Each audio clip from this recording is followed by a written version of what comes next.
Welcome to Dead Headspace. You can find us on Apple Podcasts, Spotify, Stitcher, Ghana, and all other major platforms, which includes Alexa. All you have to do is tell Alexa to play Dead Headspace podcast for the latest episode every Monday and Thursday.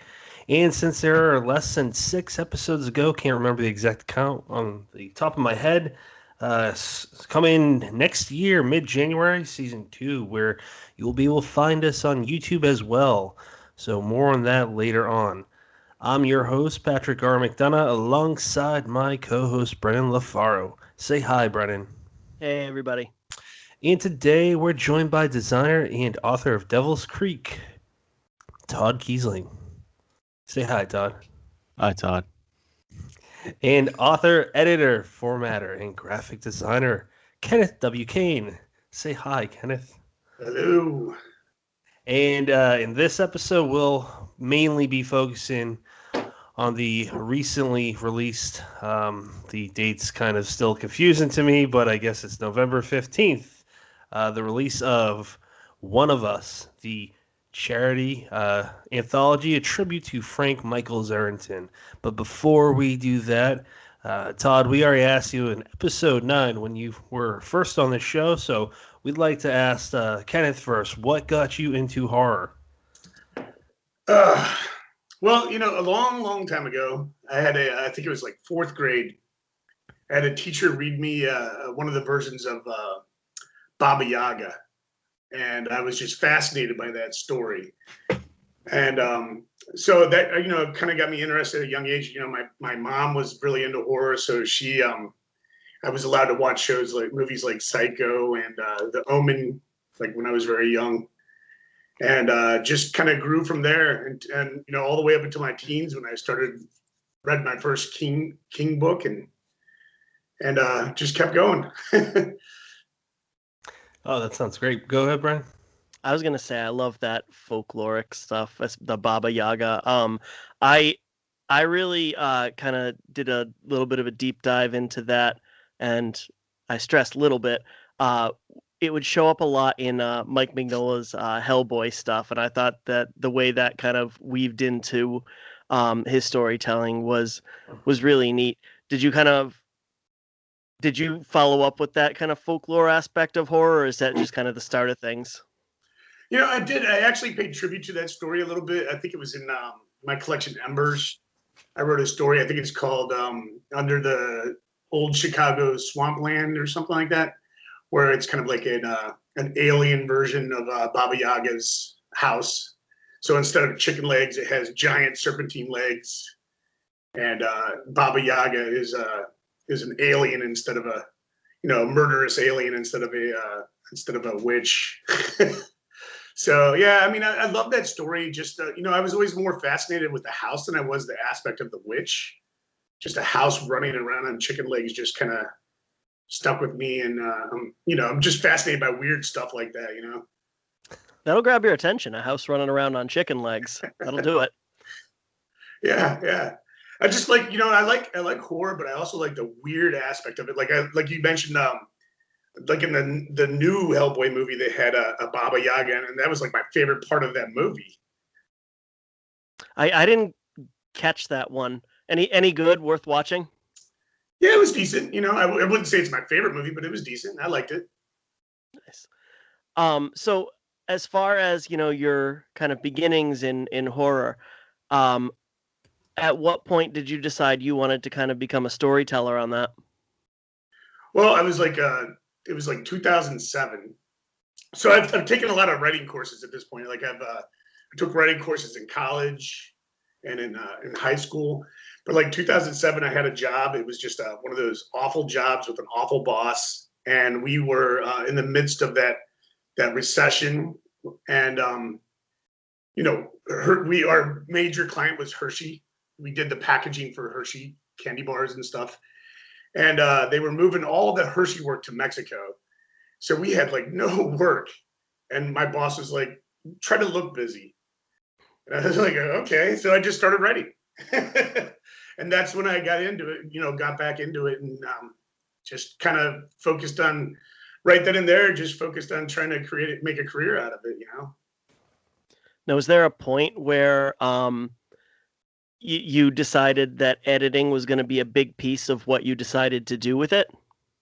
The editing part of it was actually kind of a surprise. I was doing a lot of critique work for various authors, and one of them actually suggested to Joe Meinhardt over at Crystal Lake, hey, how about let Ken edit one of the Tales from the Lake? And I've been asked to edit other anthologies, but I was a little hesitant because I wasn't so sure of myself. I just got back from Borderlands boot camp, and I was like, you know what? I'm not going to be afraid of it anymore. I'm going to go ahead and do it. And from there, it was just all word of mouth. Just people just kept, suggesting that I do this and I do that, and so I've just been doing it ever since. All word of mouth.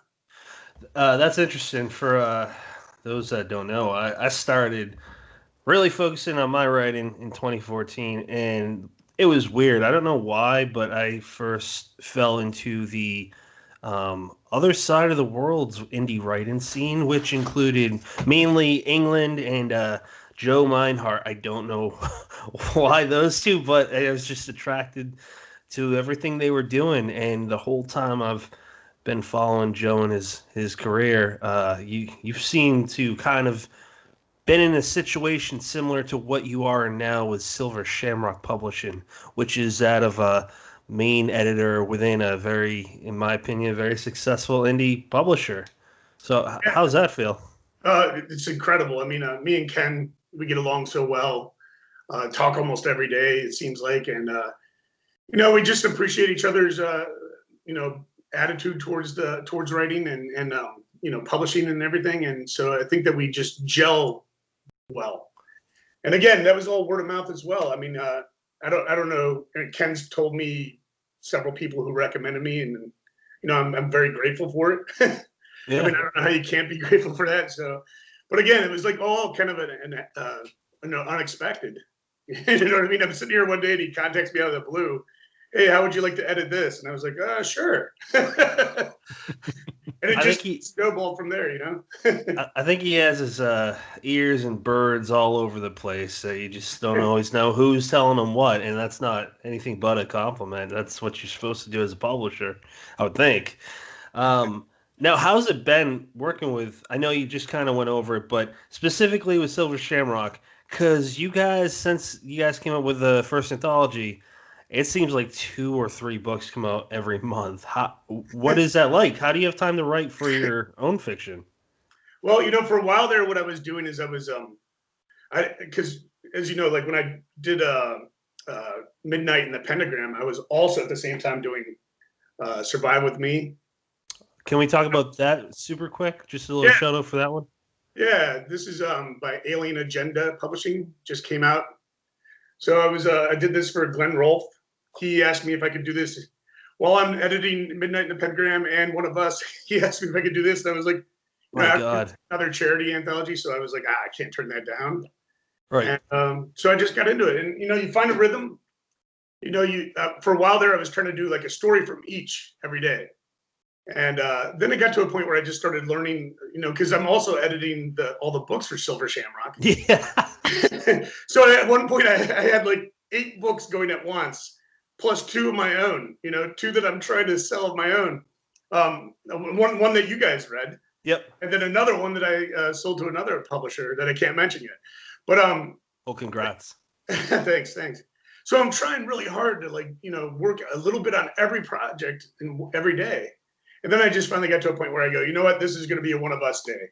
And this is going to be, Midnight in the Pentegram day, and just kind of separating out the days because it was getting a little confusing with the emails. There's a lot of emails that goes on with these. And, I think I sent Brian Keane an email for one of us when it was for Midnight in the Pentagram.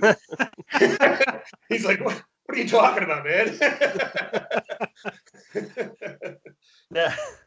Now, before we dive into that charity anthology, the One of Us charity anthology, which is probably going to take up the rest of this episode, Brennan, is there anything else that you think we should cover to kind of get a feel for the main editor, well, the only editor for that charity? Is there any? No, I mean, I think we laid the foundation. So, rather than jump right into the book, I would love to ask you guys, and Todd, maybe we can throw it to you first. Sure. Who was Frank Michaels Arrington? Frank Michaels Arrington was a friend. He was a close friend of mine. He was a close friend of Ken's. He was a friend of the genre. That's the thing that struck me about him. This guy was tirelessly, because I can't talk, tirelessly supportive of the horror genre. This is a favorite story to tell, and I know Tim Meyer and Armand Rosamilia love to tell this story. So the first Beers and Fears tour that they did, Frank was in the hospital because Frank was having he basically was in stage 4 kidney failure, and he had been trying to get a donor, a transplant, and he had been in the hospital due to complications for that. And the day that they were at Spellbound Brewery in New Jersey, it was the day Frank got released from the hospital, and he went from there to the brewery to support those guys. He didn't go home. He was wearing the clothes he was wearing when they admitted him to the hospital. And I remember seeing him there and shocked because, like, to get there, it's a 2-hour drive for me. So when I left home, Frank's in the hospital still. When I get there, Frank's there. And, that I bring that up because that just kind of shows you how dedicated he was to just supporting not just horror, but the independent authors in the horror genre. And he didn't care if you were traditionally published through a big 5. He didn't care if you were published through a smaller publisher. He didn't care if you self-published. He did not care. He would review you. He'd read you. He would be honest. He wouldn't, blow smoke up your ass, but, he would at least give you the time of day. And that's Frank in my mind. That's Frank Arrington. He always happy, always smiling. So, always supportive. And, he was a huge boost to me earlier in my career when it really started to go, kind of, start walking on its own. He was very kind to me as a person. He was very kind to me as a reviewer. He read the first draft of Devil's Creek long before it was ever published, and he wrote a review for it, so he'd have it ready to go, because he had no doubt that book would get published. And the night before the book went on sale, I posted his review because that was, for me, like one of the biggest votes of confidence, because at the time I thought, no one's going to want to publish this because it's too long.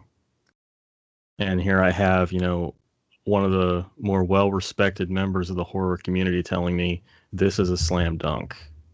So much that I'm going to write you a review 2 years ahead of when it's going to get see the light of day. I could I could spend hours tonight telling you guys stories. He was a regular, member of Nikon. That's really where I met him for the first time. It's where I got to know him. And he's missed. His absence is left a void, I think, in the community that won't be filled anytime soon. So, again, I could go on, but in a nutshell, that is who Frank Michaels Arrington was. That's beautiful, man. Kind of makes me really sad that I never got to talk to him. Kenneth, sorry to put you on the spot, but your turn, man. No, just to echo what Todd said, he definitely, like, he had his books that he liked, and he would support authors, whether he liked their books or not. He was just always there. Like for instance, he was fond of my collection Embers, but he had sat me down one day because I had asked him to review Darker Days, and he sat me down. He got there to my house early for our meetings. He was a member of our group, and he sat me down and he goes, "Listen, I want you to know that I didn't really care for Darker Days as much as I did Embers." I was like, "That's all right, man. Not every book hits it with every person. That's all fine." He goes, "I'm going to give it a bad review," and I'm like, "Okay."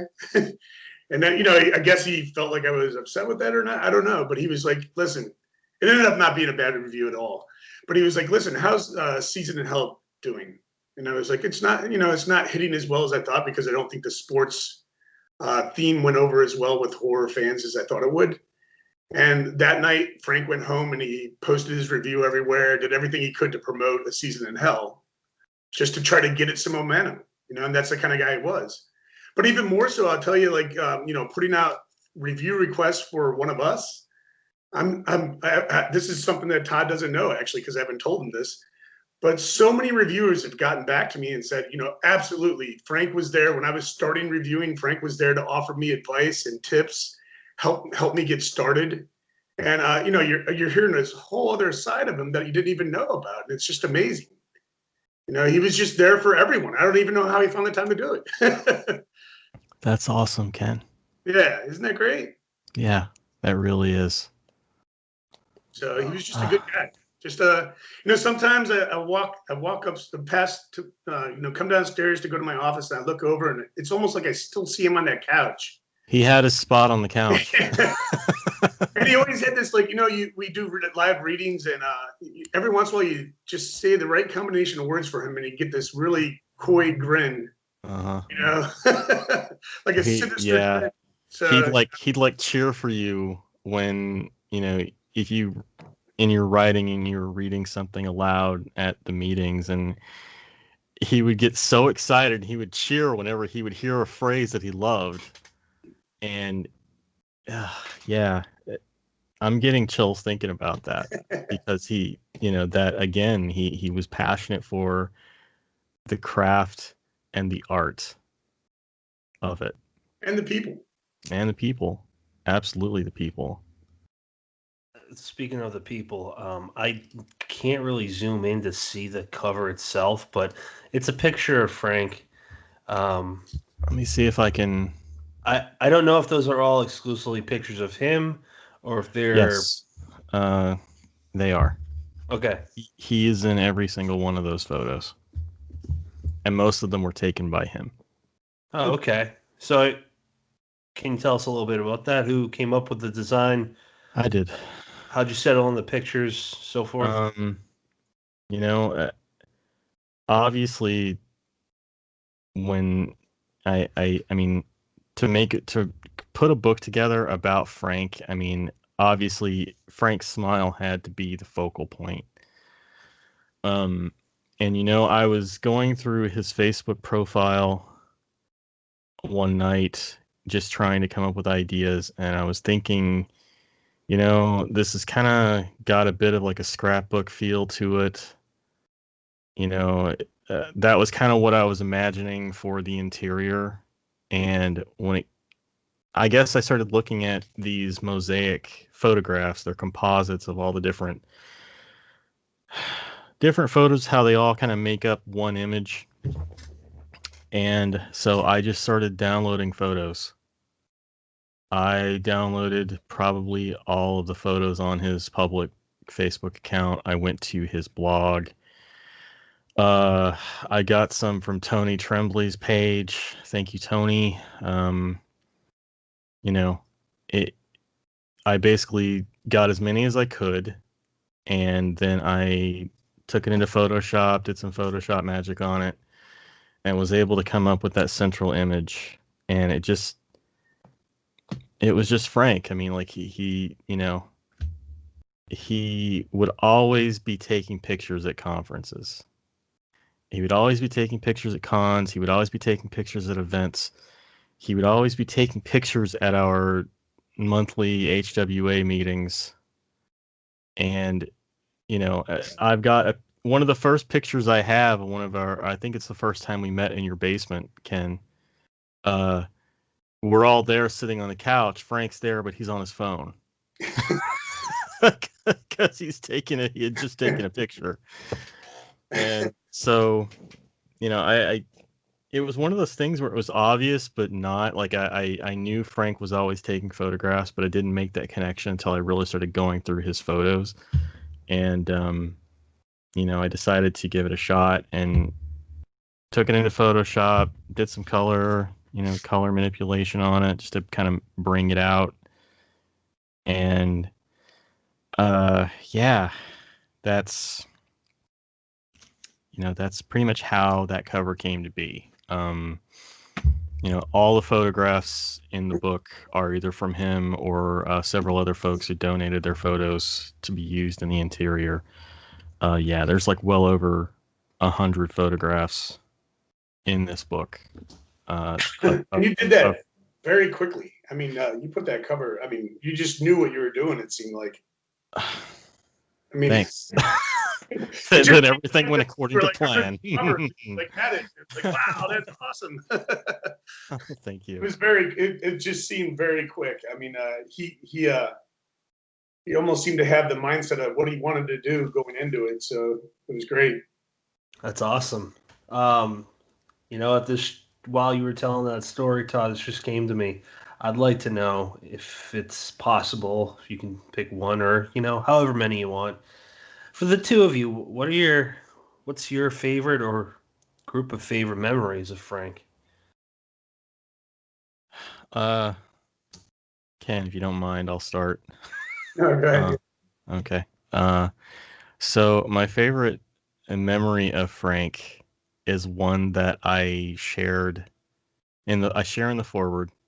It's where the title comes from. And it's really the first time I ever talked to Frank. And so 2016, I'm at Nikon, first time. Joe Hill is there. I am terrified. I'm feeling like a fish out of water. I don't know what the hell I'm doing there. I don't belong. I'm, kind of falling back on those old insecurities from school and whatnot. And, I had just signed a 2-book deal with Crystal Lake, but nobody really knew who the hell I was. So, I'm there with some friends, but I can't find them. I'm, don't know where they are. I have anxiety, so I'm starting to panic a little bit. And I'm walking through the hotel lobby. I'm on my phone trying to find a signal because the signal at that place in Rhode Island is horrible. And, I hear this voice, and I said, "How you doing, Todd?" And I look across the lobby, and it's Frank, and he'd been sitting in a chair watching me, kind of fret. And I, kind of was freaking out and, just telling him something to kind of, brush him off and just, I don't really want to go into my issues to a complete stranger right now. So, in a nutshell, because I'm waffling here, basically he said, you don't have to worry about anything. You're among your kind here. You're one of us. And it was such a simple thing to say, especially for a guy that really I until that moment only knew as a name on Facebook. It was such a simple thing for a stranger to say, but that resonated with me. And I came away from that weekend for the first time feeling like an author and not just some, amateur writer trying to make it. I felt like I had something to say and contribute and that I was a part of something. And I attribute that to Frank. So, that was really the first time I ever spoke to him, or first time he ever spoke to me, in person. And, I wish I'd known him longer. I wish I'd known him when I was a kid. I wish I'd known him when I was in my 20s. Because I feel like that man only had good in him, and the influence he could have with that goodness, you know, I feel like what he did for me, I would like to believe he did for other young authors who were just getting started. You know, gave them that, not necessarily a boost in confidence, but just a boost in. Well, I guess maybe I do mean boosting confidence.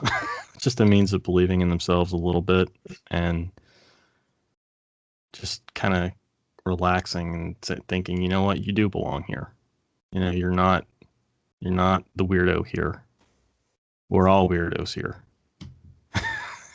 And you know, you belong. You know, you don't need to feel like you're an outcast. You don't need to feel like you walked into the wrong room. You're talking to the wrong people. And that's kind of how I look at Frank. I mean, in general, it was this level of comfort. That's sounds like a rare person to come across. He was, Exactly. I think. Yeah, I mean, I've already told you one story, but I'll tell you, and Todd was there for this too, is we had a live reading at Fort Mifflin. And, you know, like Todd said, Frank was just always there. So here we have this live reading and Frank shows up for it. And, you know, I hate public speaking. I mean, I don't know if you guys, because I just feel like I sound like Seth Rogen. So I can't stand my voice. And, you know, Frank knew that. A little bit. But I mean, it's like, you know, who the hell wants to listen to, you know, Seth Rogen read a horror story, you know, because they're going to feel like they got to laugh. And I'm talking to Frank about it, and Frank's like, don't worry about it, you'll be fine. And, you know, I'm reading, and I could feel my voice getting that hitchy tone. And I look up, and there's Frank just like, you know, smiling at me from the audience, calm and cool and collected, and just kind of, you know, calm me down. And that's just, you know, just his support was exactly what I needed at that moment, just to kind of recenter me, you know? Yeah, that was a good reading. That was a good time. It was fun. It sounds like you guys are talking about like a real life version of Gandalf. Kind of. Kind of, yeah. Makes me happy. He's my favorite character ever. So Yeah, it just sounds like you're talking about a wise, older, very loving, very nurturing. No, when we would have our readings at the meetings, you'd see him, and he'd be sitting there on his phone one minute, you know, he's listening, and you could tell he was listening, but he's on his phone doing whatever, and all of a sudden he'd just go, and it looked like he dozed off. And you're like, is Frank, you know, and we'd all kind of like look over him and like kind of smile, you know, and you'd be like, is Frank asleep? And then all of a sudden you get that grin on his face, and he's just closing his eyes, listening, you know. Just kind of focusing in a different way. Did you ever ask him? Because I'm curious. Sometimes when I'm listening to someone, I like to kind of do that too and just try to focus on what they're saying, lose focus on everything around it. Did you guys ever maybe ask him why he does that? Because I'm super curious what his reasons were. No. I did. I do have a photo of him in the background asleep. From Nikon. He was sitting in the same row. He was at the end of the row of chairs during one of the panels, and we caught him. Whoever took the photograph, I think it might have been Tony Tremblay. You could see Frank. He just nodded off, and he's just sitting there asleep. I'm glad you brought up Tony a few times because I don't think he's talked about enough. But he's been in the game in lots of different regards. So I know this episode's about Frank, but can you just real quick, for those that don't know who Tony is, I don't think he's talked about enough. So it'd be nice if one of you guys talked about him. Nice guy, talented writer. Yeah, he's a great guy. Very talented writer. He's a Bram Stoker nominee for his novel The Morehouse. I think it was last year it was nominated, maybe the year before. Yeah, he's he's got a couple of books out. They're all through Wow. Ivan's, what is that? Completely. Oh, Haverhill House. Haverhill, Yes. yeah. Yep. Sorry, John McElveen. That's John McElveen's press. Yeah. He's published there. He's also the informal Nikon photographer. So he's this guy. He's always got his camera and he is always lurking. He's lurking and he's just there to get photos of everything. And a lot of the photos on my Facebook that I'm tagged in are from him, just from being at Nikon several years. And Tony is just a great guy all around. Okay, that's awesome. Yeah, he seems like a great guy. Interacted with him quite a bit on Facebook. I got one more question about Nikon, and that is, did you finally talk to Joe Hill, that their first experience at Nikon? Yes, I finally did after the entire weekend of avoiding him like a mouse. I was extremely hungover the last morning, and he was in the breakfast line next to me, and I just looked over at him. I'm like, "What's up, Joe?" And he's like, "How you doing?" He's got that, that New England Maine accent, That's the worst. And I'm like, I drank too much last night, Joe. He's like, "That'll do it." But yeah, I ended up getting a photo with him in the dealer's room. Nice. And a lot of people say we look alike, which is kind of funny, just because we have the beard and everything, kind of the grayish streaks in our hair. And yeah, he's probably like, I doubt he even remembers me if I get the opportunity to see him again, but I was awkward as fuck. I mean, I really think that it'd be hard to forget you after reading Devil's Creek. And you without a beard, that picture you posted, I think a month ago, of your first signing with your grandmother? Wasn't my first signing. It was for my second novel, but yeah, I know the one you're talking about. Didn't look like you at all. Well, when the pandemic first kind of kicked in and, they were, first started getting used to wearing masks, my beard was really long, so I ended up trimmed it down a bit too far. And I'm sure when we go back and look through my timeline in a few years, you'll see like a month-long gap of no photographs. It's because me with like just a scruff on my face, I look like a Ninja Turtle.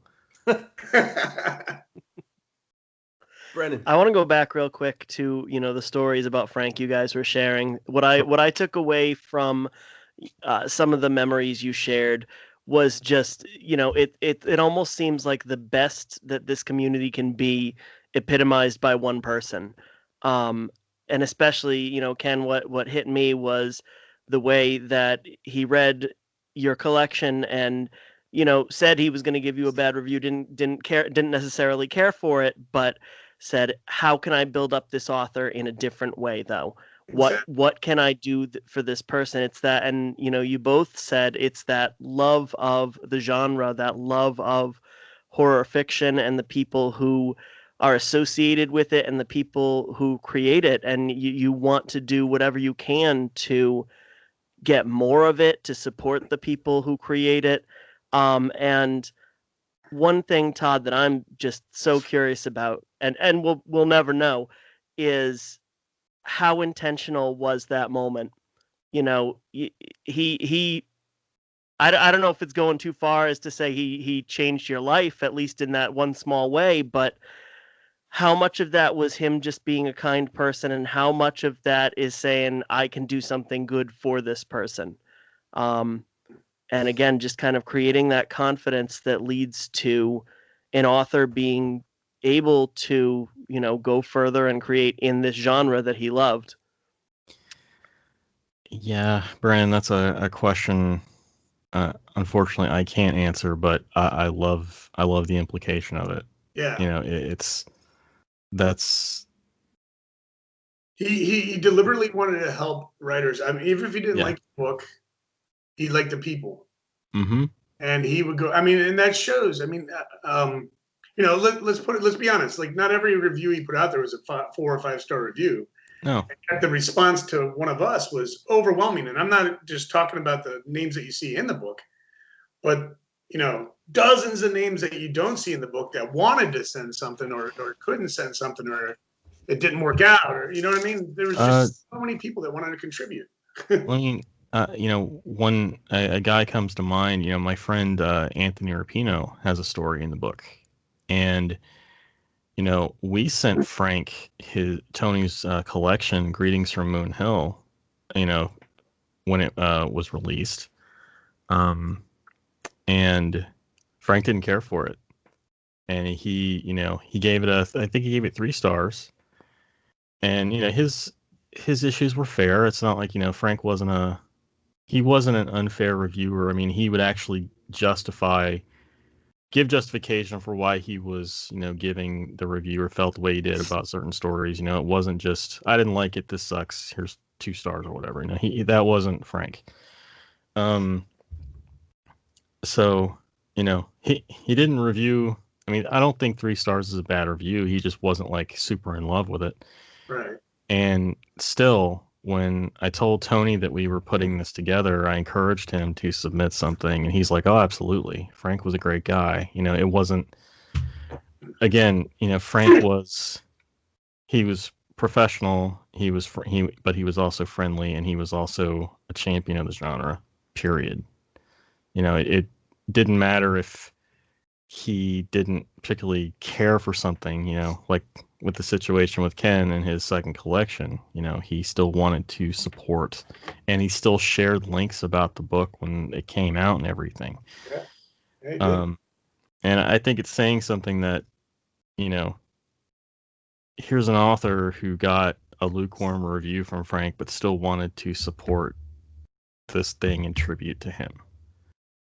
I think that says something about Frank's character, in that he didn't have any enemies. I mean, we're a genre that's definitely full of its own dramas and divisions and whatnot, but Frank was universally loved. I don't know of anyone who had a problem with Frank or his reviews.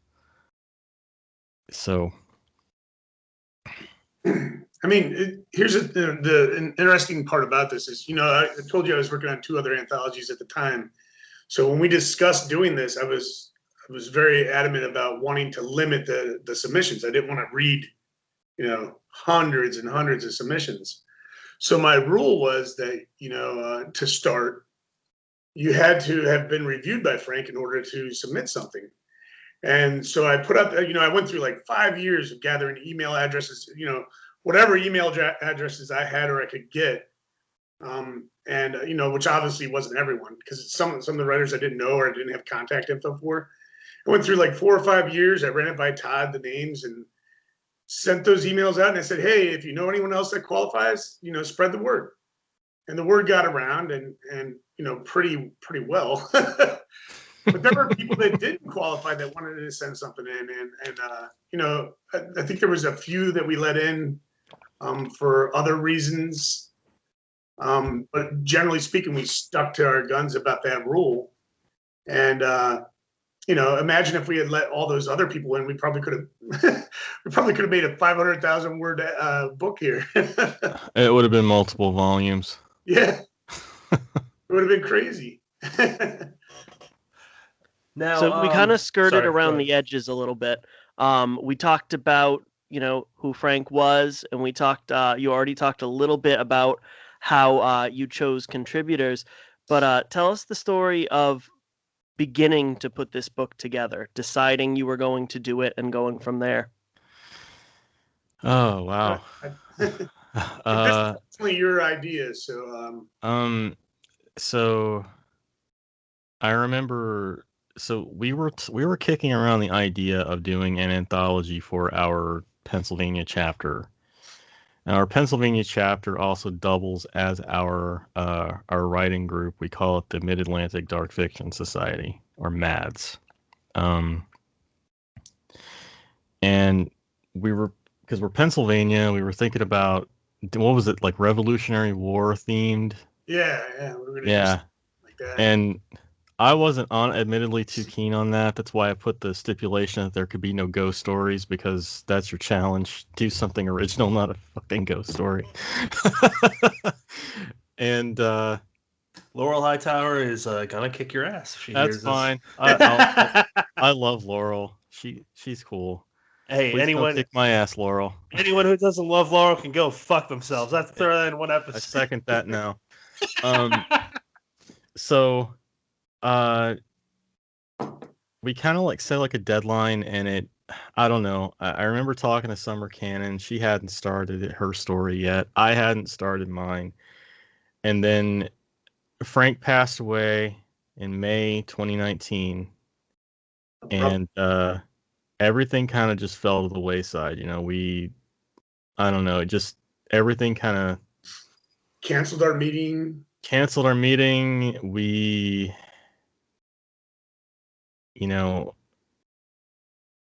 it just didn't seem as important to do a Revolutionary War anthology. And the more I thought about it, you know, I really felt like Frank was not the heart of the group, but he definitely was a major part of it. And I felt like we needed to do something to honor him. So I guess it was Scares That Care that weekend. Tim Meyer and I are on our way to get something to eat, and he's asking me if I started my story, and it's when I first floated the idea of doing an anthology about Frank instead. And then our next meeting, which I don't think I was there in person. I think I joined on a hangout or something. Yeah. We talked briefly, yeah. Yeah, I threw out the idea of maybe doing something for Frank, like stories, anecdotes, anything really. And that's kind of how it started. And Ken, to his credit, took on the monumental task of compiling names and stuff. You know, he wore the editor's cap. I offered to write the foreword and do the design. You know, I wanted something that would really stand out. And, you know, I think between the content inside the book, you know, the book's overall appearance, I think we've accomplished that goal. But Ken, man, I can't even begin to imagine what it's like to sift through that many stories and deal with all those emails and deal with Amazon and chase Pete down and everything. I had a lot of help with from Summer Cannon and Jackie DePolone. They were like editorial assistants throughout the whole process, and lifesavers. I mean, there were some stories that I was on the edge about, and I would have to go to Summer and, you know, get a second opinion about it. And she was brutally honest with everything. You know, it was kind of exactly what I wanted. You know, don't hold any punches. Tell me the truth. Yeah. And it worked out really well. I mean, I was lucky that Pete was like, pack this thing as full as you can get. You know, put as many stories as you can put in it. And that was a great thing. But then I had to, I wanted to accept everyone, and obviously you can't. And, of the stories I rejected, some of those writers sent back new stories, and they worked out better. But other writers sent in stories that took a lot of work of back and forth, getting them up to par to fit in the book. And, actually that was just like a lot of fun, that part of it. Just making things work. Everybody was really easygoing. I don't think there was a lot of problems at all. That's great. Ken, I just got to point this out for audio listeners. I got a copy of Midnight in the Pentagram. I'm holding it up the width of it so you can see just how fat this bastard is. It's about 500 pages. One of us is close to what is it? About 560 something. 556. Well, Pentegram is also, the font's bigger, so it's about 160,000 words, and one of us is 200,000 words. Yeah. And you got that third novel with Glenn Rolfe. Yeah. So I think it's very evident, knowing those things, that you and Ken McKinley are meant for each other. You two are crazy Irish bastards that do a damn good job. And I don't know how either one of you sleep. I don't actually. He but- doesn't. That actually makes sense. It does make sense. Yeah. It just. I was writing. I have some, chronic illnesses, and causes a lot of problems in my life. But at that moment, I was riding a high wave, where I just felt great, and everything was syncing up, and the work was flying in, and I was moving through it so fast. And that's how it works. In this business, you're going to have downs. You get rejection, and that will really knock you on your ass and keep you there. And you have to get back up after every one of those rejections. But when you're riding the highs, you got to ride them hard. Yes. You got to do as much as you can when you got it going on. Yeah, absolutely. Trade secret. Ken also surrounds himself with dogs, which certainly helps with that too. Yes. There's also probably a bit of cocaine thrown in there too. I'm kidding. I'm kidding, listeners. So actually, while we record this, Todd is sniffing a line of coke on his microphone. Kind of weird.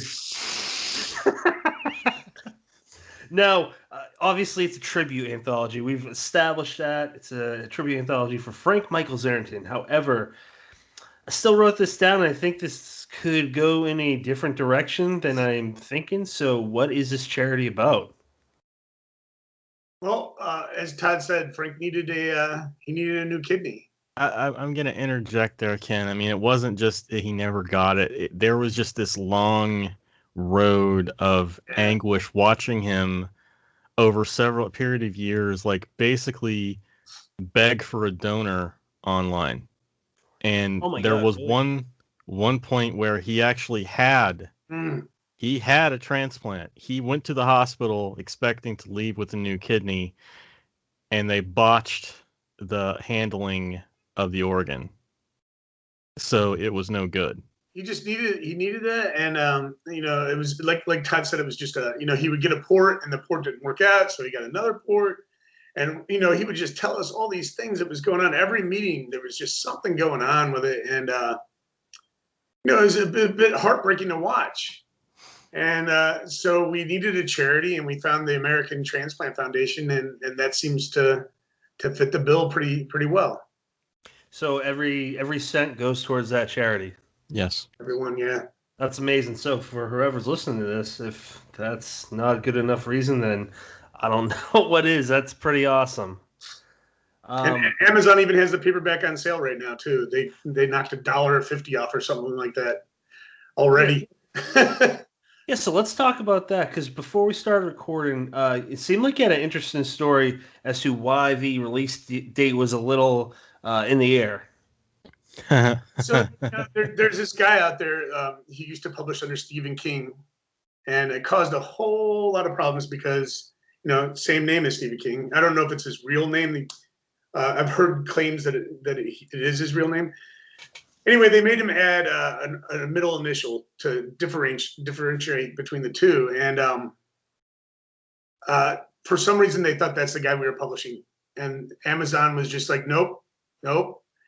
We send him the contract from Penguin, with Stephen King's name on it and the story and the book that it's from. And they were just like, nope, you're trying to deceive the writers. And we're like, what are you going to do? So, it took, just so many conversations and phone calls and emails. And finally, they released the paperback, but they still leave the digital on hold. And we're like, what's going on here?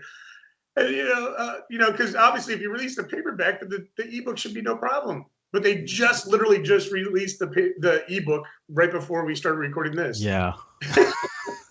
So wait, just to be super clear, is it that guy Stephen R. King? Yes. Yeah. But he didn't used to be, though. He used to be Stephen King, and there used to be two other guys that published under the name Stephen King. I wonder if it worked. Oh, I'm sure. I'm sure they sold a book or two under false pretenses. I'm sure Yeah. Amazon is so sick of dealing with returns and stuff based on that guy or those guys that's unfortunately it bit you in the ass. But I'm sure they got more than one or two complaints about that in the past. You know, You send them the contract and they just would like completely ignore it, and they'd be like, we'd be like, you asked for it, but you didn't even read it. That's weird. it was worth it getting Stephen King's story in the book, though. Yeah. I will say that, because Frank, that was a favorite story that Frank liked to talk about.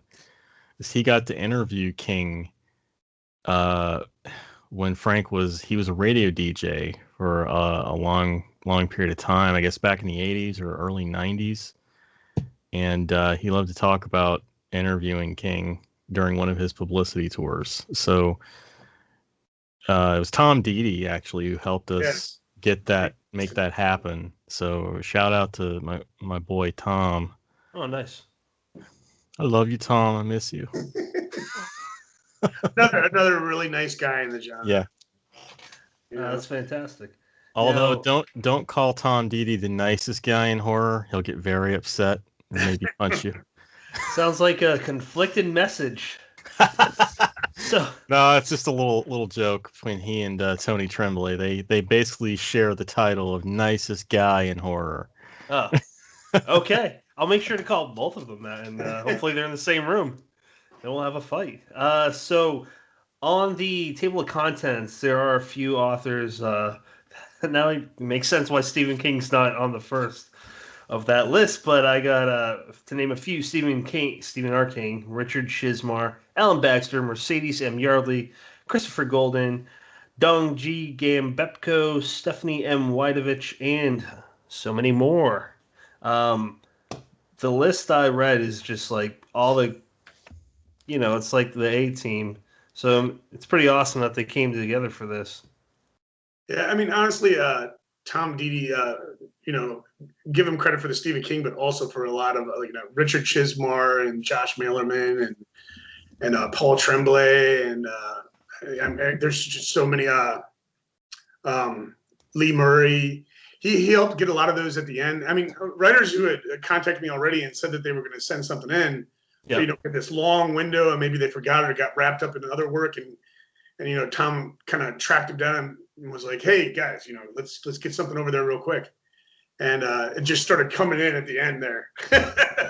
So lots of credit for him, with 10 names on that list. Isn't that how it usually goes? Because that's what I hear from my editor friends, that you'll get a huge wave of submissions right before the the window closes. And all of them were so. I mean, because some of those were kind of tight windows there, and trying to get the contract signed and trying to get edits and then through the proofreaders is just a lot of work in a small window of time. And they were just, as busy as, Josh Malerman, for instance, writing he was at the time he's writing Mallory, I assume, or some other book, and working on some movie project and trying to deal with me at the same time. You know what I mean? I think he's got something I've heard he's got something like 16 projects he's working on right now. And writing Mallory was probably the easier of those two. Yeah. He doesn't sleep either. No. He wrote like a novel since the time we started this call. So steering away from the charity anthology real quick, Gabino Iglesias's call for for the Hellmark. 2-week period. He already had 150 submissions within the first week, I think it was. Does that give either one of you anxiety for that guy? Considering I was working on my submission literally right before we joined this call, and that's what I'm going to be doing after the call's over. Yeah, it's a source of anxiety knowing that, literally everybody and their grandmother is sending Gabino a story by Monday. But, that's part of the game, man. I mean, you do your best work and you throw it out there into the world and see what happens. I mean, maybe it's a good fit, maybe it's not. It's home eventually. For me, I used to get a lot of anxiety about that, but I don't know what it was. Just over the years, I've gotten better at handling the submissions and not worrying about them so much. And, you get a rejection, and if you get shortlisted, I think when you get shortlisted, that's what makes it even more stressful. Yeah. Yeah. I wrote I wrote 2 stories for that. Both trashed them. One was 400 words. The other was 1,700. I'm like, I'm not sending Gabino something that's just pure shit. So hats off to everyone that's. I finished my something. draft this morning. My first draft of mine. Yeah. Good luck, man. We'll see. I just hit 2,100 words right before the call, so I'm shooting for 3,000. That's where I'm at. So that's like the sweet spot, I would imagine. Brendan, you saying about that one? You don't get into these anthologies. It's not, I can tell you from experience, like for instance, when I did Tales from Lake 5, there were so many good stories sent to that, and so many. I could have easily put together, 2-3 volumes of excellent stories. It's just sometimes you're as the editor, you're looking for a certain thread, through the stories, So it doesn't necessarily mean when you get a rejection, doesn't mean that your story is bad. Right. It just doesn't fit, Right. And, so that's what I guess that's when actually my stress over that kind of went away. Is that first time seeing that like, people will send in one theme, like a trailer park guy gets attacked by a vampire, and you'll get like 20 stories of that. Certainly you can't publish 20 stories with all the same theme, all the same story, But that's how it goes. A lot of people write not the same story, but the similar story, and it's really, you can't publish them all. Right. There's just so many good writers out there. It's like you know that not every anthology can be 200,000 words and bordering on 600 pages. So you just you can't. And I'm gonna give advice that I personally don't take myself, but you just can't take it personally. You just can't beat yourself up about it. I'll learn to take that eventually, though. I think the best remedy for that, and at least this is also me speaking personally. This is what I found. Alcohol, of course, but I don't drink anymore. So, I think the best remedy for it is to forget you sent it in. Immediately on something else, and forget you sent it in, so that when that rejection comes through, you're not married to the story anymore. So it's just going to be like, I forgot all about that. Whatever. I just got a 4.5-year rejection for a story I completely forgot about. I wrote for this anthology like years ago. And, I think after like a year, I had queried, and I was like, hey, what's going on? And, no response. So I just completely wrote it off. And all of a sudden I get this email just like a week ago. And he's like, hey, you might be surprised with this, but we're still going through with the book. Unfortunately, you're not going to be in it. I'm like, oh, thanks. But kind words. So, thanks for the kind words. And I'm not going to name him, shame him. Obviously, I'm not about that. But, stuff like that happens. The thing about rejections is you can learn from them. And you can learn how to get better. It's part of a process of becoming a better writer. It hurts sometimes. Some of them sting. Like my very first rejection, I won't name the publisher because they're still around under a different name, but the editor told me, "You suck. You should never write anything again ever." And that was the rejection. Imagine if I listened to her and just quit. And how discouraging is that? You know what I mean? And what kind of editor does that? That's kind of a shitty thing to say. But at the same time, any writer. At the same time, it kind of helped me build that thick skin very early on. I got rejected for a story early on. I wrote a story about an underground coal fire, and they told me it was unrealistic. And Centralia, hello. They told me it was unrealistic. I was like, Centralia, and they were located really close to Centralia, which was like blew my mind. But it's just the way it works. But if you once you start getting into past those rejections and working with real editors that like just aren't going to insult you and are looking to build you up, they don't want to hurt people's feelings. I didn't want. certainly when I reject people, I don't want to hurt anyone's feelings and discourage them from writing. I want to encourage them to write a better story. And once you start getting into that, you start learning something and growing as a writer. Yeah.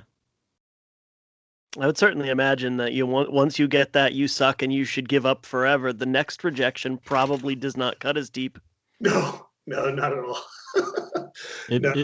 It becomes a game of, fuck you, I won't do what you tell me. It's like, I'm going to succeed, just to spite you. Well, that's definitely a good attitude to have there, Ken.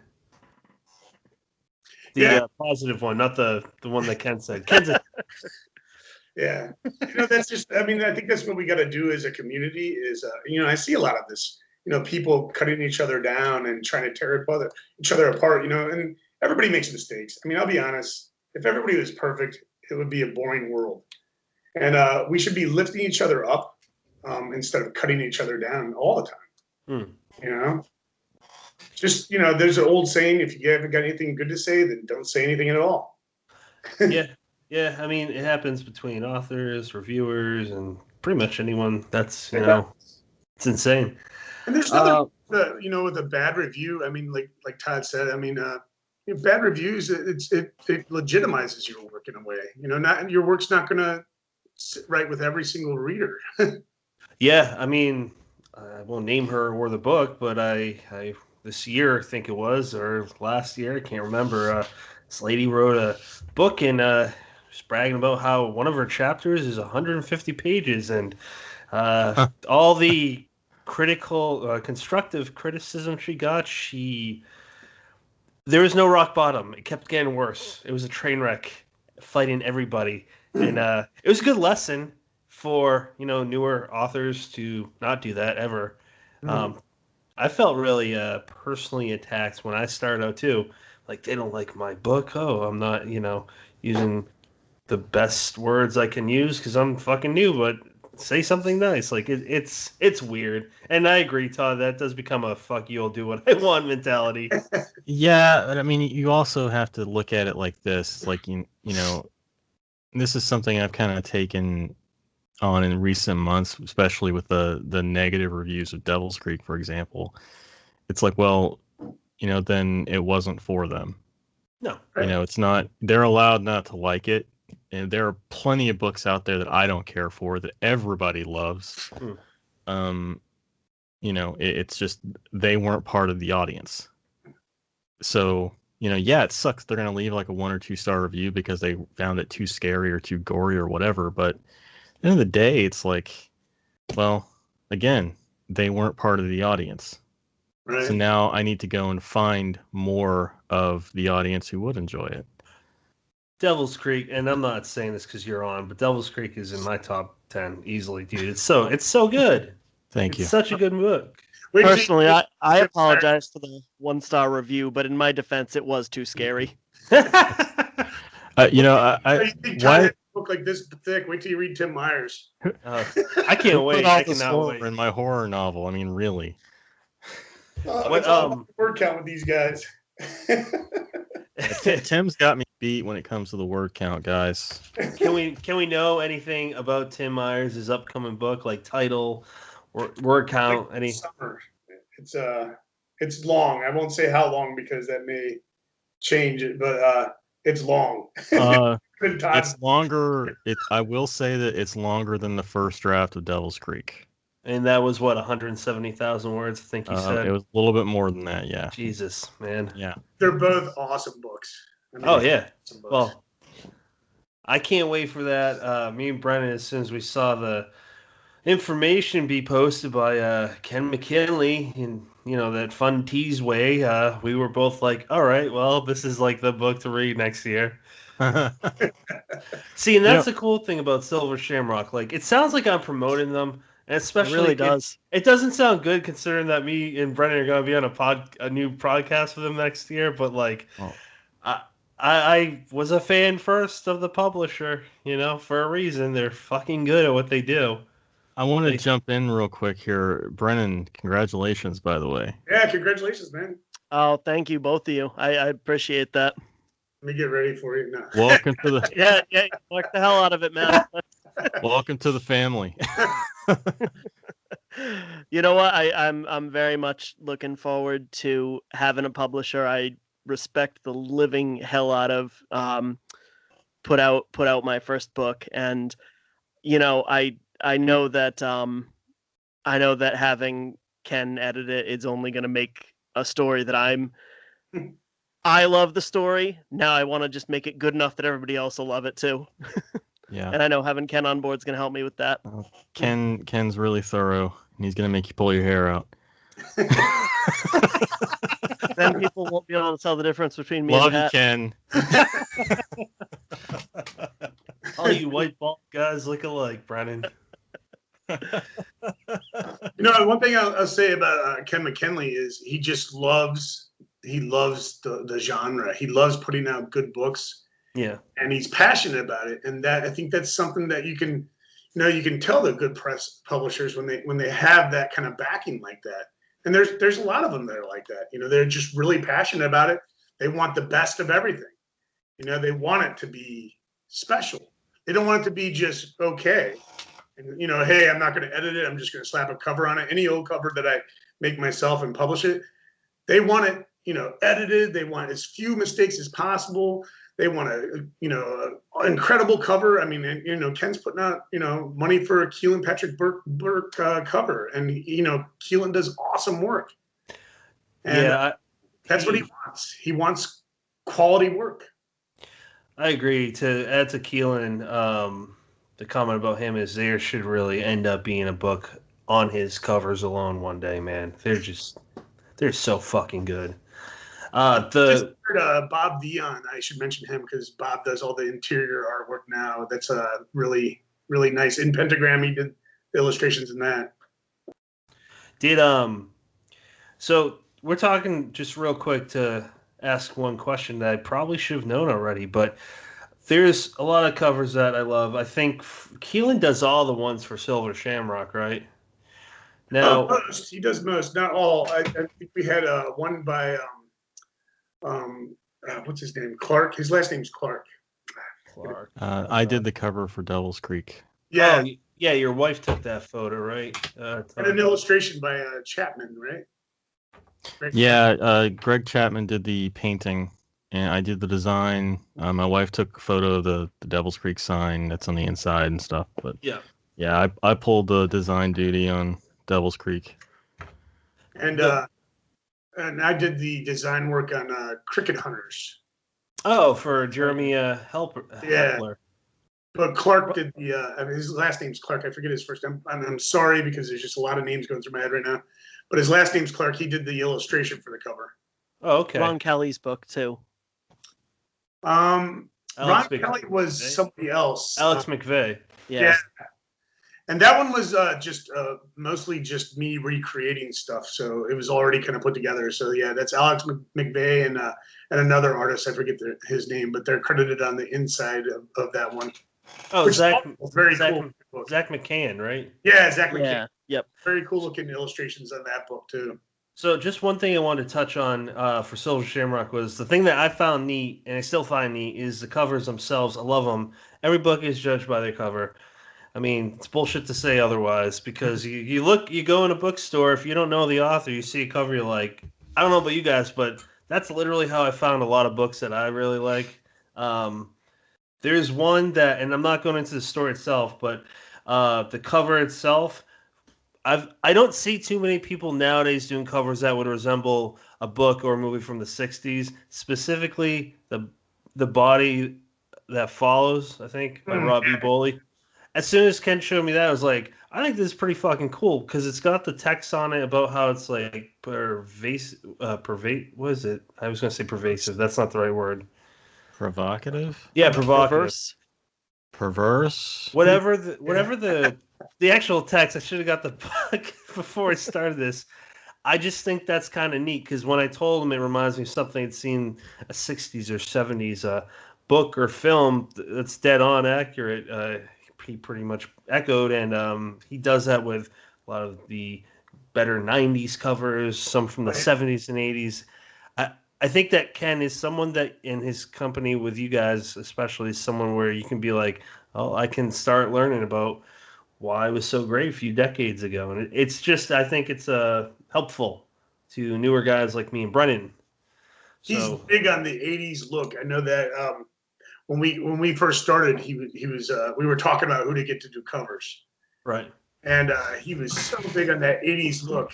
And he had just read Paperbacks from Hell, Mm. and was just hooked on that book and that vibe, and for good reason. I mean, but you look at like books like Keelan did Five Turns of the Wheel, which is like one of my favorite covers by him. Yeah, it's Just really good. amazing looking. It doesn't have that '80s feel at all to me. It's more of a late '90s feel, and just it's beautiful.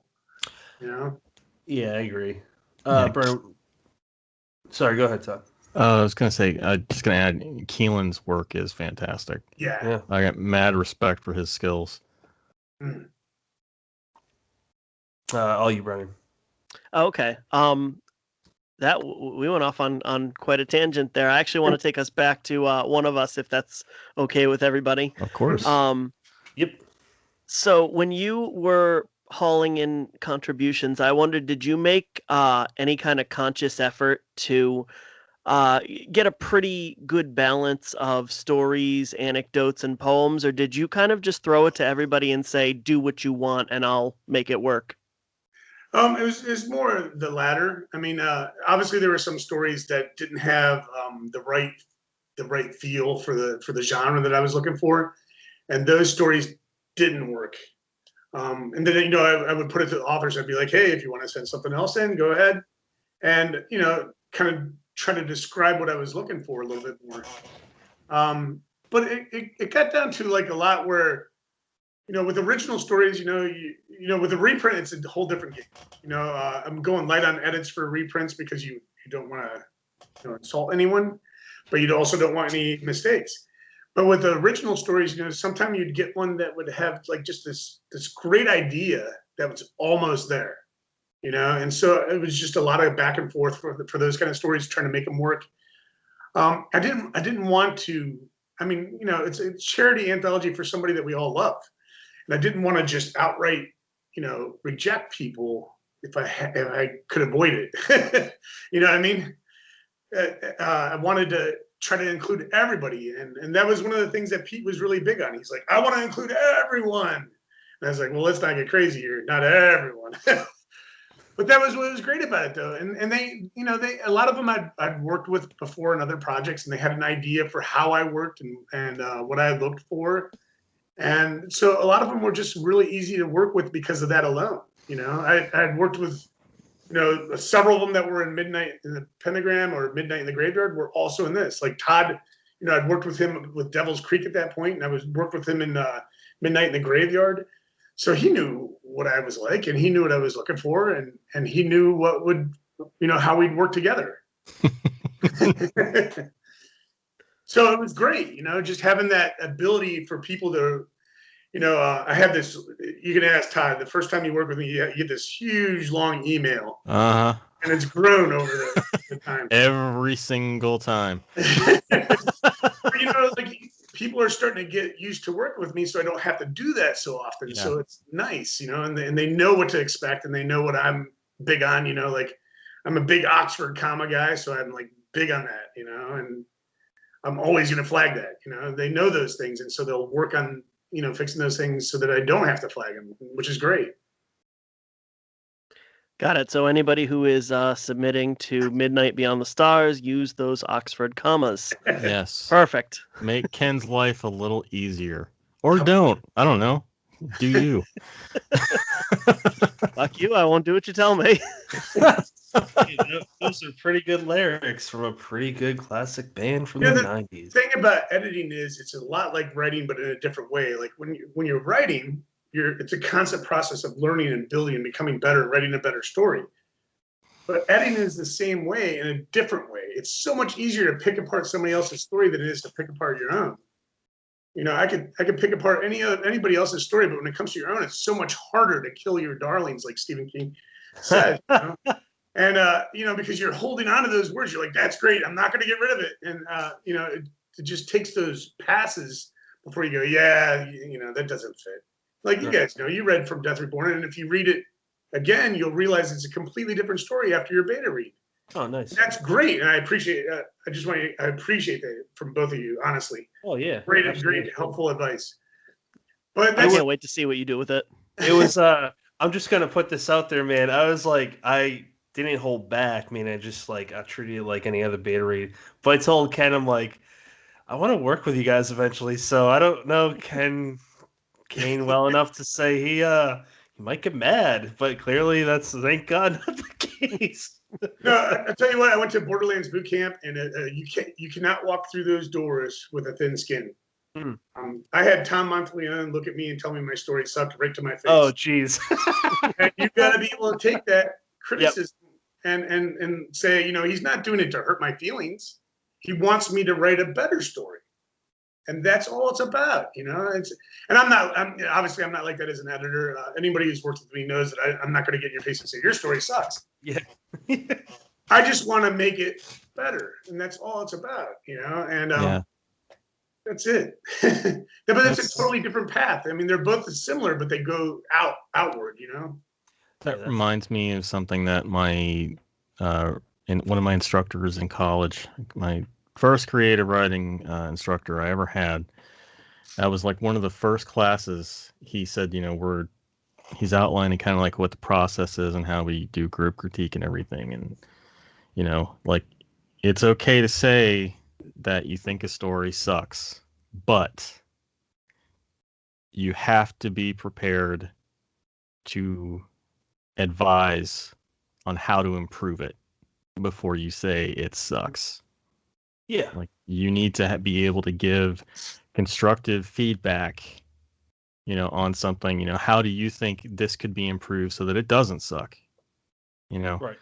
And that's something I think a lot, some folks who are just starting out really miss. It's like everything, you take everything to heart, and you really can't. Most folks who are, especially in the business, who are openly critical are doing so, I would like to believe, for the purpose of making the work better. Yeah. You can tell when you're editing those people too. Like you can tell when you're editing somebody who's never been rejected at all versus somebody who's been rejected a lot. Yeah. For instance, Josh Mailerman, you tell him, I don't like this doesn't work. He's like, okay, done. Just no complaint, no nothing, just business, all work. Mm-hmm. Then you get somebody who's newer, and they'll give you, they'll fight back against you, and they'll, it'll be something that's obvious sometimes, what I mean? Like for instance, how a simple device works that, maybe I have a lot of insight to it because I have that in my life. And so I know how it works, and I know how it doesn't work. And so when you get, blowback on that, you're like, come on, dude, come on. Because it's just like, why would I mention it if I'm, my goal, I've already been paid.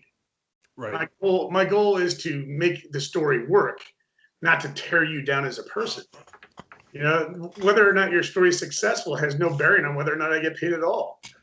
So the only thing I have to gain by this at this point is to make the story as good as I can. That's it. That's the joy of it. It's an exciting.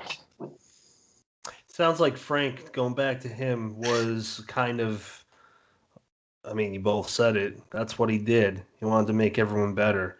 So I'm really curious. We've talked for a little over an hour. Is there anything that we haven't talked about him as a person or reviewer or whatnot that you'd like people to know about that we haven't mentioned yet? For either one of you. Just a little anecdote. He basically mooned all of Facebook.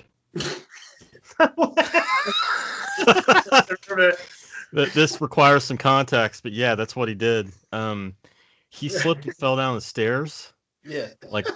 His ass caught every step, and his wife took a photo of his backside, and he posted that right on Facebook. Oh man, That's and great. it's still there. You can go find it. I fell down my stairs shortly after it. I was talking to Heather about it. I was like, should I do that same kind of photo? She's like, no. For about 30 seconds, I considered putting that in the book. But I didn't think his wife would appreciate that. That was a funny one. Yeah. Oh man. Yeah. I was worried about him falling down these stairs because I've fallen down these stairs like 3 times. And Frank would come down and I'd be like, be careful, Frank, use the railing. Because I saw that picture and I did not want him falling, man. That's great. So I'm looking through his photos real quick now, and off the top of my head, who I see is Laird Barron, Tony Tremblay. I got Mercedes, M. Yardley, Joe Hill, Jim Moore. Mm-hmm. I don't recognize everyone there, but it's like all the people that are, quote unquote, made it in the indie scene. I don't know how else, for lack of a better phrase. He kind of seems like he was the guy to know, the guide, if you will. Yeah. It wasn't so much that you had to know him; it was that he had to know you. Yeah. And that's just, he would get to know anyone, and I think that's something we can all learn from when you're at a con and you see somebody just standing off on their own, like Tom Didi did to me at Borderlands boot camp.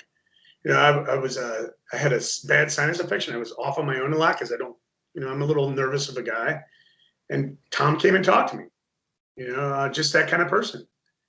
Strive to be that kind of person that when you see somebody alone, go talk to them. It's kind of like at lunch school when you're a kid. See that one kid at lunch, whether it's you or someone else. Everyone wants a friend. Yeah, Who exactly. doesn't? Or just somebody to talk to for a little while. And there's no reason to be like this. You see these posts sometimes about competing in the genre. There's no competition. It's silly. If somebody makes it an anthology and I don't, I'm happy for them because they worked harder than I did at it. I got to work harder next time. And that's what it's about. It's not about they're better than me or I'm better than them or anything like that. It's just about working hard at your craft and trying to write the best story possible. And sometimes it works and sometimes it doesn't. I agree. To piggyback on that, and this is just my opinion, anyone that views it as a competition, they don't understand it. They just aren't one of us, and that's my strong opinion. I don't speak for you guys, but I don't know. I think it should be a big happy family. It's not, because you have large group enough people in it. There's going to be a little bullshit tips. Yeah, there's always going to be the clash of egos that happens in any group. But yeah. Listen, if it was easy, we'd all be New York Times bestsellers. We'd all be that. Yeah. That'd be boring. That would be so freaking boring if we were all that. It would make it not special. We'd all be Stoker winners. And what good would the Stoker Award be if we just gave it out like candy? Right. I don't know. Whenever I see someone that's posting it, like, okay, most recently, Sean A. Cosby, I reached out to him, I messaged him, I just said, look, dude, all your achievements, like, they're inspiring. Some would probably view that as kissing ass or something. I don't. And I think it was Cain. Yeah, it was Cain that was talking about how basically I think Joe R. Lansdale told him about the thing about how it's not kissing ass if you're just telling the person that you actually genuinely look up to. It's a good thing. Who doesn't want to hear that? And it's I don't know. I think that you guys have a good message, and it should be infectious. I hope it is when people hear this. Brennan, you got anything else on this subject, or shall I take over? Yeah, I'm gonna put you guys on the spot real quick. Although, do feel free to say, I don't want to hurt anybody's feelings, or I can't pick my favorite child or whatever. But are there any poems, anecdotes, or stories in this collection that you can pick out that really, to you, from your perspective, captured Frank's spirit? So I don't know that Todd's read all the stories. I haven't. Sorry, guys. For me, there's a few stories. And they're going to be your lead stories and your end stories. So let me look through the list and find. I don't want to say anyone's name wrong, but McNee wrote a story that I thought was. I think that's how you McNee. Who's that? I'm trying to find his name in the list so I can see. John McNee. John McNee, yeah. He wrote a story that is about a review, and it was just really clever. Because it kind of hit upon Frank's job. And I liked it a lot. And Jeff Strand wrote one that was more of a comical approach. Like I think one of the early on lines, or maybe even the opening line was, "There it was, Frank Michaels Arrington's going to review my book," and it was comical, and I like that. Yeah, that one was pretty funny. But the story that really hit for me, and this is just my personal taste. There was others like Summer and Jackie had stories that they loved more than me. And when I was looking for the order, I definitely took in their input. But Paul F. Olson's "You Can't Eat Just One," I love that story. And I just felt like it encapsulated everything about Frank and everything that he would like to see. It's a romance of the genre, I think. And I love that. And it's such an incredible story. And when you read it, you're going to love it too. It's just one of those stories I'm just sure everybody's going to love it.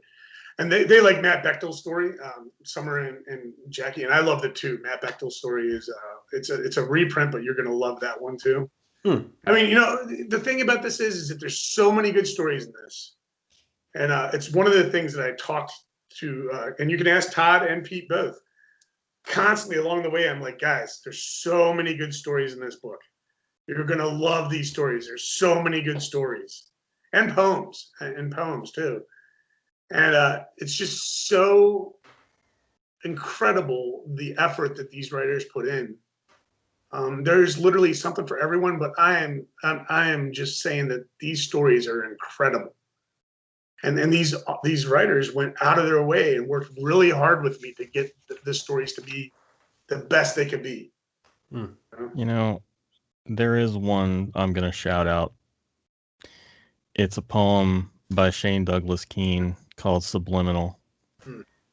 That one really spoke to me and really makes me think of Frank. And Shane wasn't reviewed by Frank previously, so Todd had contacted me and was like, "Hey, you should take a look at this poem." And if you know Shane, and I don't know Shane well, but I listen to his podcast all the time, and he beats himself up constantly. And he's such a great poet. Yep. He just needs to accept that. Yeah. He just needs to stop being negative and focus on the positive, and just realize that he is good at what he does. Just enjoy it. Mort Castle told me once, and if you don't know Mort Castle, you should know him. He's an incredible writer.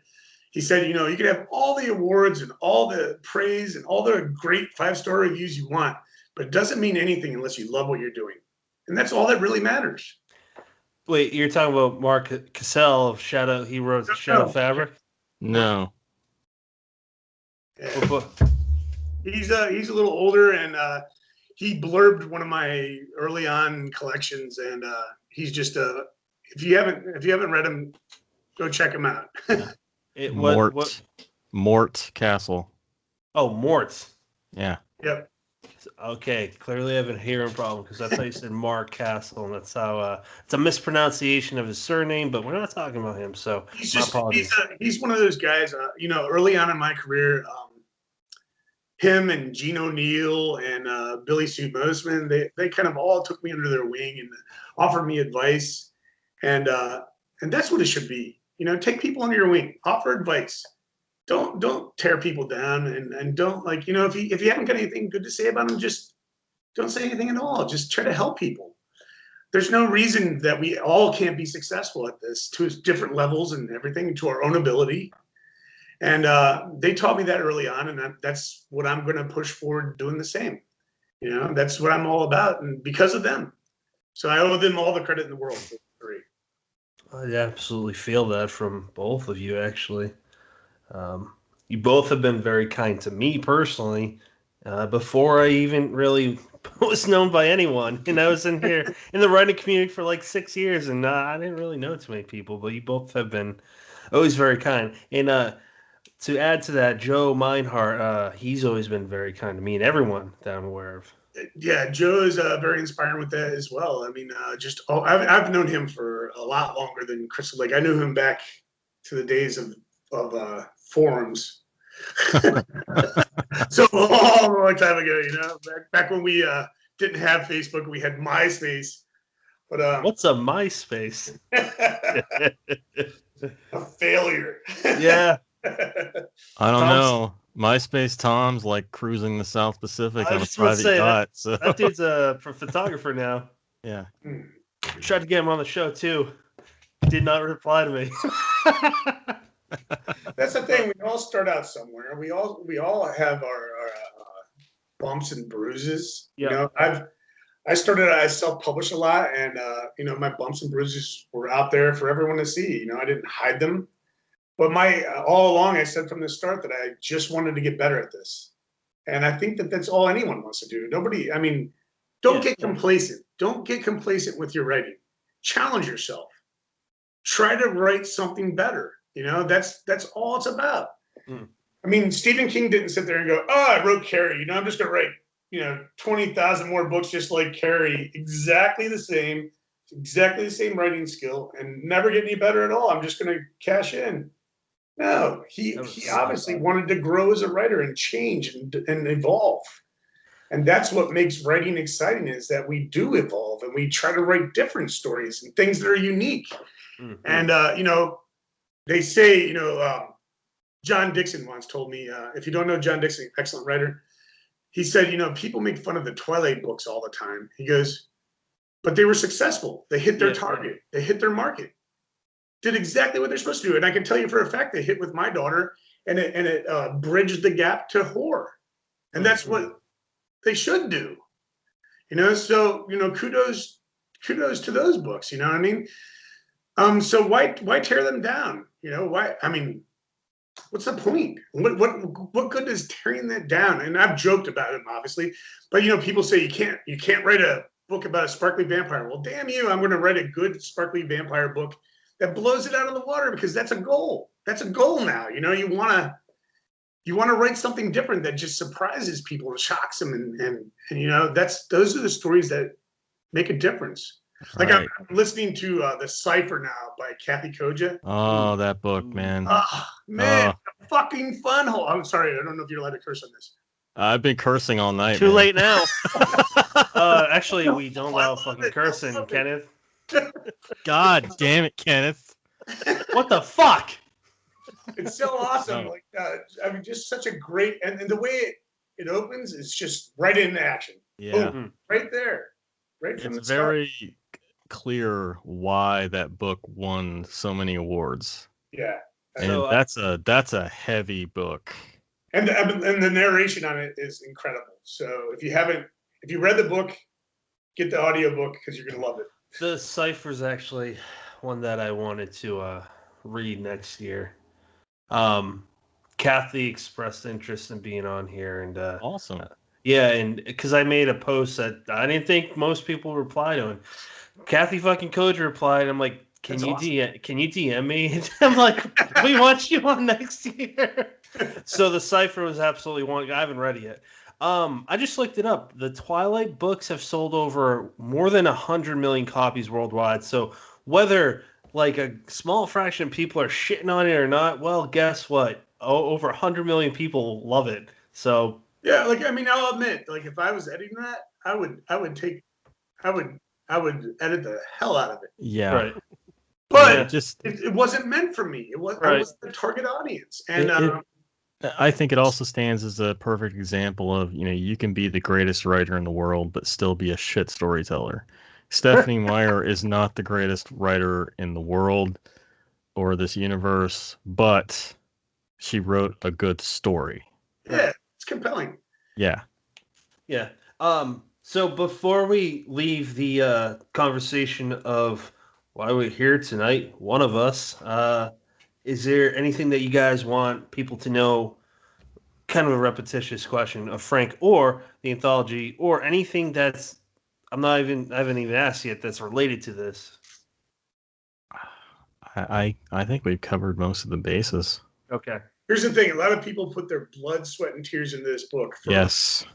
We wanted to pay tribute to a guy in the genre who cared about a lot of people in this genre. Go read it. Take a chance on it. Enjoy it. It goes to a good cause. Enjoy it and learn something. Take those stories. I say this all the time. There's good stories and there's bad stories, but you can learn something from the bad stories as much as you can the good stories. Learn from these stories. These are a lot of good stories. A lot. You're gonna learn something. That's true. And it's you guys are working with someone that Todd's going to be working with or is currently working with for his upcoming trilogy next year. Yeah. Would you like to plug that away, sir? Yeah, Ken actually read the first book, and he was so happy when he learned it was only 53,000 words. Because, hey, would you mind learning this? I was like, how long is it? Because I was like, I was waiting for him to say 190,000 words. It's like, well, in total or just this book?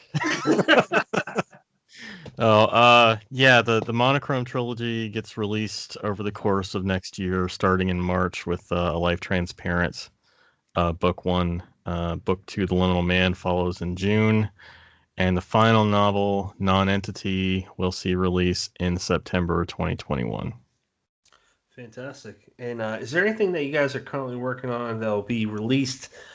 Well, I guess it'd be just one more month for this year or next year. I think all my stuff aside from the Monochrome books, I mean, I've got a couple of, I just sold the audio rights to a story for Tales to Terrify, the podcast. That's coming out anytime between now and sometime next year. I don't know. I don't have a release date. I also have another sale I can't talk about just yet. And yeah, a lot of stuff in the works that I can't talk about because contracts haven't been signed, or projects haven't been announced yet. So yeah, Ken, what about you? Well, from Death Reborn, coming out in February from Silver Shamrock, I can tell you about that. And I can't tell you the publisher, but I have a novella coming out. I don't know when, but it's called Storm Shadows. It actually features when I was a kid and I moved to suburbs of Chicago. I opened up an attic space in the house when I first moved in, and there was a stuffed gorilla there. And at night, I was sleeping one night, and that gorilla, I heard something moving across my floor, and that stuffed gorilla was standing in the middle of my floor. So it's about that and the shadow. And, is that the same stuffed gorilla that's standing behind you right now? That would freak me out. That'd be pretty fucking creepy. As a kid, I don't know what the hell was with that house, but that house, something was wrong with that house. But I have short stories. I have Heartbeat Pigmeat coming out with Gutter Books, and I think this year, maybe. Heartbeat Pigmeat. Yeah, it's a Pink Floyd charity anthology. Is that the one that Fox Dunham put together? Yes. Nice. Coming Through in Waves. And I have a very short piece coming out in Campfire Macabre. Hey, TFC buddy. Cemetery Hates Media. Are you in that? Yeah. Awesome. My first professional paid sale, and I took my wife out and my son to eat a meal. And I got a little buzz, so... I have problems. I think I said that word wrong again, Todd. I did that at our Macabre. meeting. Yeah, I keep saying that. Oh, God. This is pretty much like 30% of our HWA meetings is Ken getting corrected by everybody. Yeah. And I think I have some other things that I'm waiting to... Oh, I don't know when this one's coming out. I have there's a Joe Pulver charity anthology coming out that I have a story in. Nice. Called Nightmares in Yellow. I'm not sure when that's coming out, but a lot of charity stuff this year, which is always good. You got to get that. Yeah. Sure. Brian, do you want to lead away with anything else or the end question? Oh, I was just going to ask Ken if he wants to give us the elevator pitch for from Death Reborn. Oh, yeah, good call. So from Death Reborn, so remember when I mentioned that in 2007, my boss said, try to look busy, and I started writing? Yeah. That's Death Reborn. That's when it started. I had a 3,000 word story, and I had this friend, Brian Sell, a really good friend of mine, who edited it. And then I wrote it again, and it was 5,000 words, and I wrote it again, and it was 10,000 words. And the book is dedicated to Brian. Brian died a few years back. But that book is basically me exploring Clive Barker and Drawing of the Three from Stephen King. It's kind of like that makes sense. Sort of kind of my inspiration for that book. Nice. It has a religious theme, but I don't think it's very strong of a religious theme. It's more, I call it a dark superhero book. And if you've read the ending, you know what I mean by that. Yeah, that whole, how it's inspired, that makes complete sense, especially the Clive Barker. I'm not going to obviously ruin anything about it, but like the imagery, all Clive Barker, I see that, and then the drawing of the three makes perfect sense now. Yeah, Clive Barker's The Damnation Game is like one of the first books I read by him, and I love that book. So you should be able to see that heavily, especially the beginning of that book, play out heavily in one of the versions of Hell. Right, that makes sense now. Okay. So I mean, I'm trying to, that book has been going on for so long, and it's one of those ones you plug away at, and then you lose your line. And you're like, I don't know where I'm going to go with it. I'm going to put it aside for a couple years. And then you get back to it, and then you put it aside. And you get back to it, and then finally, you just see the whole line, and it makes sense. So I'm glad that Ken liked it enough to take it. He's actually doing edits on it right now, so I'm excited to see what he comes up with. Yeah, it's exciting, man. Yeah, and you guys are going to be surprised when you read it. I mean, it took a lot of what you said to heart, and it's one of those things. Like I said, when you're close to it, you don't always see the problem. But that always happens. Yeah. So when you get that feedback, it's really nice, and I appreciate it greatly. So thank you. Yeah, absolutely. Brennan, go ahead, sir. Yeah, like I said, I'm psyched to read the final draft of that. I'll be looking forward to that. It'll be cool to see the difference. Yeah. I decided to go more linear, so I think that will make a lot more sense. Nice. So, guys, you usually wrap up by asking people what they are currently reading, or even if they want to say what they've read recently that they'd like to kind of plug out for. Todd, let's throw it to you first. I just finished reading Haley Piper's The Worm and His Kings last night. Nice. Oh, man. That was a great one. That's a great piece of cosmic horror. Oh, hell yeah. The last piece of cosmic horror to really wow me prior to this was The Immaculate Void by Brian Hodge, and I would put the world implications that Haley presents in this novella right up there with Hodge. So definitely check that one out if you guys haven't already. Ken, how about you? Well, I told you about the cipher, and I love it. I'm also listening to The Rust Maidens, which is a great book. Oh, I loved that book. Yeah. I'm still very early on, but the writing is incredible. Someone is in, I think it's this one. She's in one of the books. Yeah, she's in this one, Survive With Me. Yep. So I was like, I had a credit at Audible, and I was like, I'm going to grab it, because Todd had just talked about it at one of our meetings. So I grabbed it, loving it so far. Very, incredible writing. And I'm also reading Alessandro Manzetti's new poetry book. I don't know the name of it though, but he sent that to me in the mail, and I'm loving that so far. So again, another 3 good books at once, and then obviously anything I'm editing, which is always fun to read.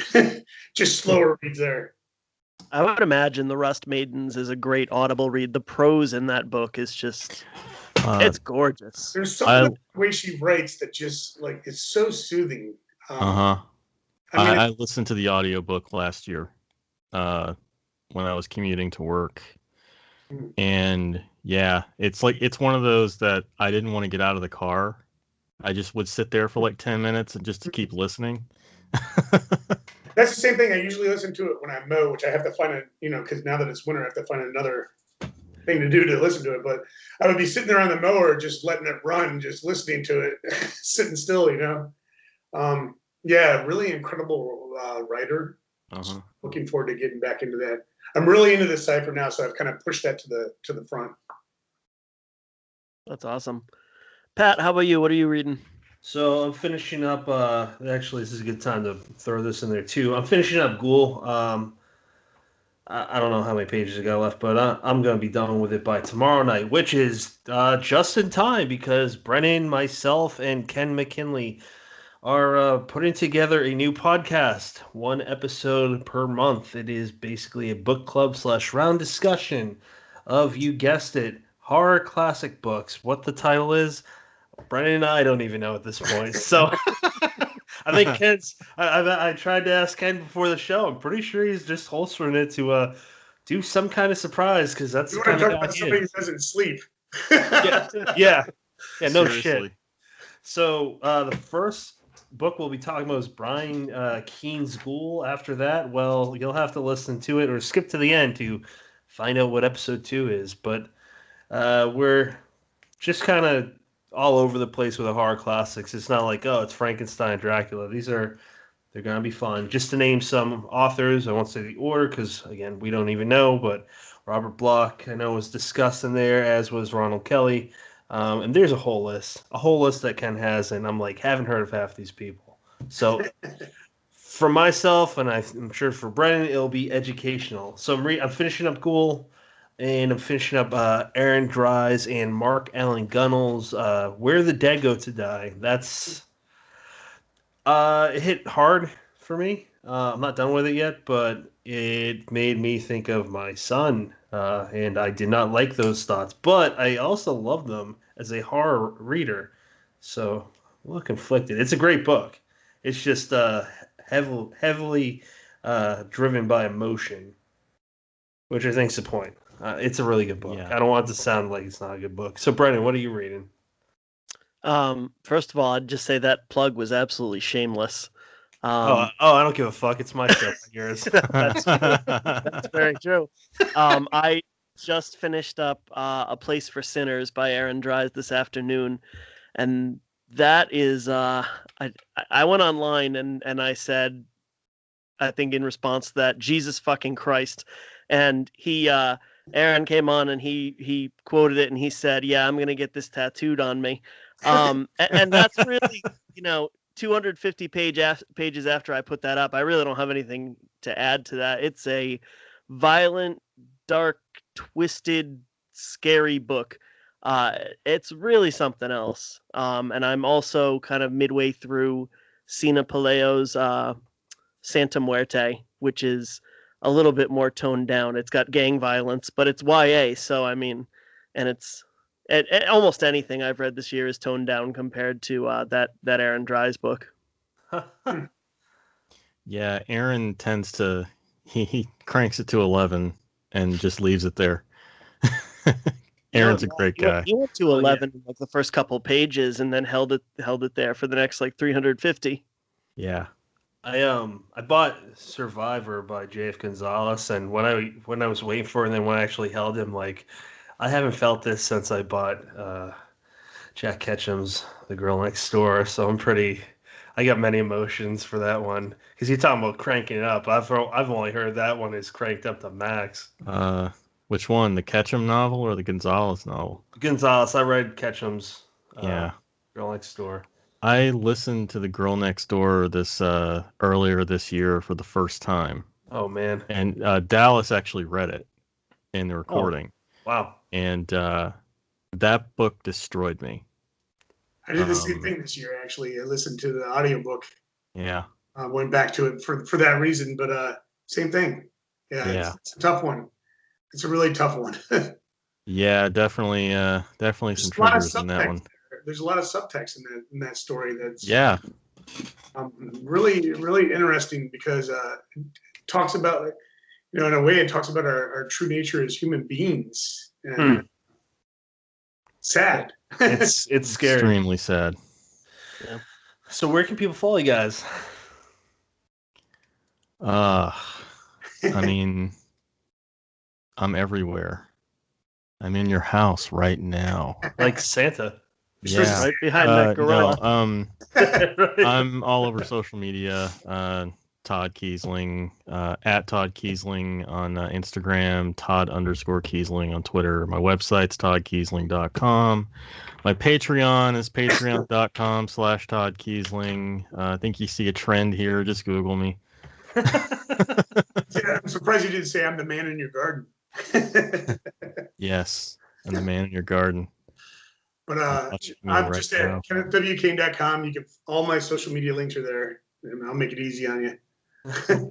Brent, is there anything else that you want to cover before we say goodnight? No, I think we hit it all, man. So this will be up next Thursday when you're listening. So this will be episode 57, One of Us, with Todd Keisling and Kenneth W. Cain. It just so happens 2 episodes after that, episode 59, Todd will rejoin us in the first roundtable discussion episode that we will ever have had on the show. It's called Faith and Horror with Ronald Kelly, Mercedes M. Yardley, John Quick, and Todd.